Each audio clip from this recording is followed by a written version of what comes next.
Hey, my friend, welcome to Thrive with Cams. And as you see this title here, let's talk about it because you want to hear about it. Timeshare. Let me tell you something. I got caught up in this timeshare business a few years ago, and God was so good to me, I got my way out of it. But I'm going to leave that for last. So here's the thing. Let's watch this because not only me, a lot of people are going through the same experience in terms of these timeshare frauds. And let me tell you something. When you sign this, you're signing yourself up for failure. Some may work out, but some won't. Watch this. I am being stalked by a Branson timeshare guy. This is so bad. We went 2 years ago to Branson and we did one of those timeshare things, you know, where you get a trip for free or whatever, and then you got to sit for a couple hours and they're trying to sell you a timeshare. Well, it was not just a couple hours. Like, so we got there on Friday night. Saturday we had all day free, and they had like this whole itinerary for us, right? We didn't even do half the stuff. And then we really just wanted to go down to Silver Dollar City and see the lights and stuff, the Christmas lights. Anyway, Sunday, we had to do like the timeshare or whatever, and we were there all day. I mean, it was like 6-7 hours. They would not let us out of this. I had young kids, and my daughter's autistic. They would not let us leave this place. Now, I'm being stalked by them. I made the mistake of answering the phone, and this guy, I could not get him off the phone for like an hour. Me and my husband had it on speaker. We're kind of like laughing. This guy would not stop.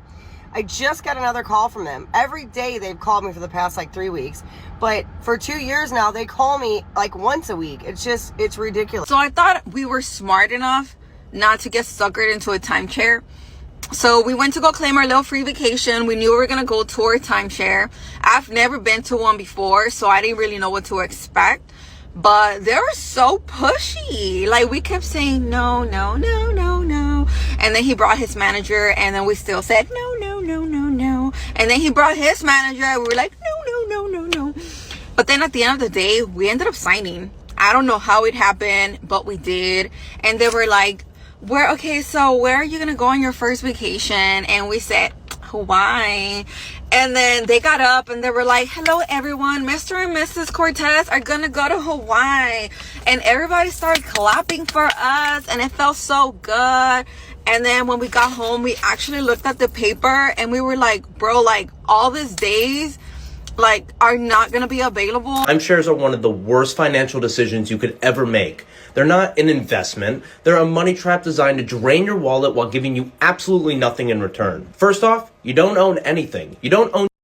A timeshare is just prepaying for vacations you may not even want to take at a property you don't control on dates you can't always choose. That's not ownership. It's a lifetime subscription to frustration. And let's talk about the cost. You're paying thousands up front, usually $20,000 or more, plus annual maintenance fees that go up every single year, whether you use the timeshare or not. Oh, and trying to sell one? You can forget it because there's no resale market because no one wants your overpriced, restrictive vacation crap. People are actually practically giving them away for $1 online, and even then no one's biting. And here's the kicker. If you took that same money and put it into investments, let's say a Roth IRA, index funds, mutual funds, you'd actually build wealth over time. And you'd have the freedom to vacation when and where you want, instead of being tied to one overpriced spot. Bottom line is, timeshares are an absolute scam. They're a financial black hole, a terrible investment, and a lifelong freaking headache. Don't waste your money. Keep building, keep growing. Till next time. It's timeshare fraud. Yes, I'm going to say that because you know why? A lot of us operate on emotions based on when we go on vacation. And as a result of that, sometimes we don't even know how we did it. But with all the pressure and all these dream vacation, guess what happened? You get caught up into it. And guess what? I did too. But I'll share that with you later on. Let's watch this. So it is what it is. We ended up buying a timeshare in Wyndham. I will tell you, we've had the timeshare for a year. We pay about roughly $900 a month. We were able to use it once, and that was not too long ago. We had to use it in a hotel because the resorts in Orlando were full. I will tell you, it was a horrible experience. The hotel was, I would give it 3 stars. It was not good at all. We took the whole family, well, partially of the family we took. And Not a good experience. It was bad. They wanted to sell us some more points, and I got super frustrated at checking in. My husband was like, "We're not here for you to sell us more points." So whatever. Bottom line is we're stuck with this timeshare. Let me tell you something. I've been there as well. Got caught up in it, went on vacation, never even thought about doing any presentation. Anyway, long story short, me and my significant other, we went. They told us all these nice things, the deals that we were going to get, where we can travel, all these different places, all these different compact deluxe of these rooms. And, you know, they make you imagine this to the point where your emotion get the best of you. And before you know it, you sign your life up for debt.